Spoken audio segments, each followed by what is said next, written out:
Good evening, people. This is Ron Peters. Just going to talk to you about almost having Amish cabin today. Just a little small video. One thing I noticed when I walked through,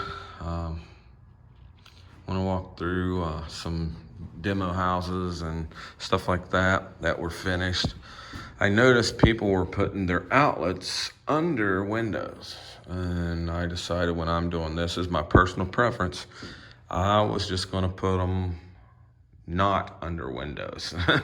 That way, you have a leak problem for some reason, water gets in around your window somehow, you're not dealing with an electrocution problem. And so that's what I did. I just put them, every two studs, except certain areas like don't need one there, so I skipped it and I went around this window, and I just went crazy with outlets.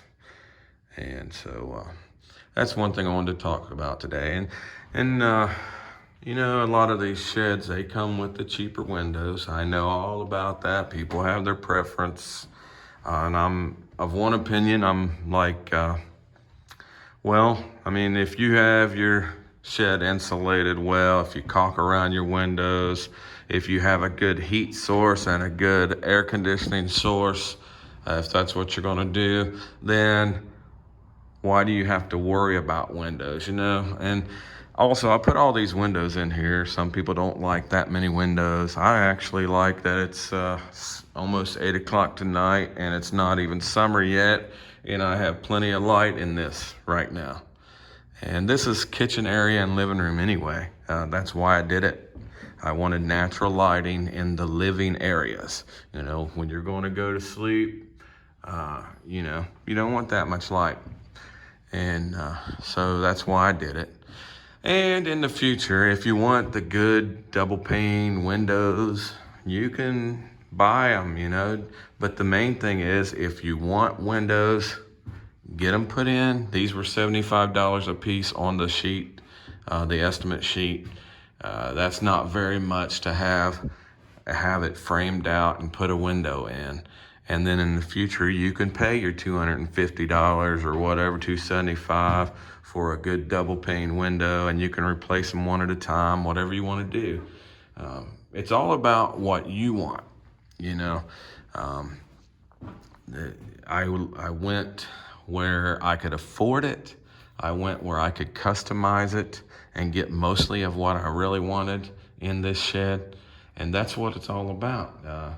You can build the shed the way you want. You can make it smaller. You can get bigger ones if you're able to put it on your lot. I got a really big lot here, but if you look out this window, the only entrance to this lot is that 12-foot plus leeway into, that's my access road. Somebody decided to pave it, but it's mine. It goes to this property, a third of an acre, but I only had that. And there was only like 6 inches to a foot on each side of the home when they brought it down that little access road to put this 14-foot wide, 46-foot long home on this. Look at my other videos for that. But anyway, that's why I wanted 16 by 52. These particular people don't make that, and my access road wouldn't allow me to get it in here. I don't know if I could take down the fence and go through the neighbor's yard and put big ruts in their yard, and it definitely wasn't coming down this maybe 10-foot wide little road beside the tracks that I use for a driveway, but access to my driveway. And so it's all about what you want, what you can get, what land you can get, what access you have to it. I love the fact that I have two 20-foot lofts, one on each side. I have this 6-foot area to put a ceiling fan up there.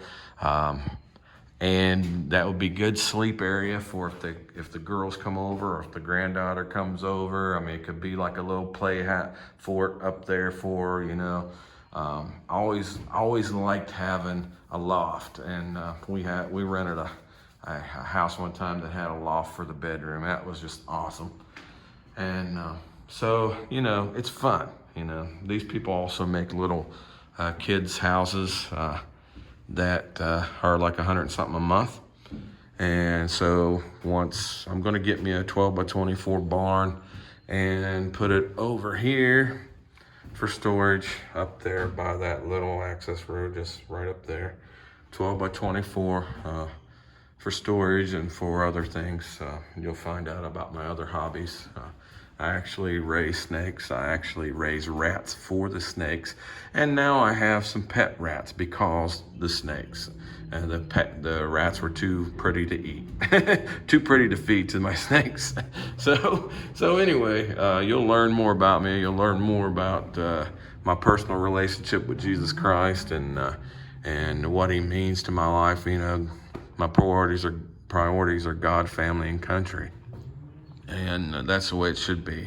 Your priorities as family should be your spouse, then your kids, and then your granddaughter can be before your spouse. But that's just a joke. But, you know, when the grandkids comes, for some reason, they somehow seem almost to mean more to you than your kids. But, you know, you love everybody equal. That everybody's different. You can like them differently, but you got to love them all the same. Anyway, I thank God for everything He's done for me. I am blessed, you know. I don't have a job, haven't had one for 4 weeks, starting this new venture into a better lifestyle with pure therapeutic ketones. I'll tell you about that. There's so many things going on in my life, you know, but the main thing is Jesus and family. And so I thank you for your time. Thank you for checking back with me. And I've been wishing the neighbor was home so I could show him this, but it seemed like they went somewhere or something. I don't know. But maybe I'm just missing them. But fortunately, he's still working during this quarantine. And but anyway, God's providing. I look to God, and you put Him first, and everything else will fall in line. So God bless y'all, and I love thoughts and prayers in Jesus' holy name.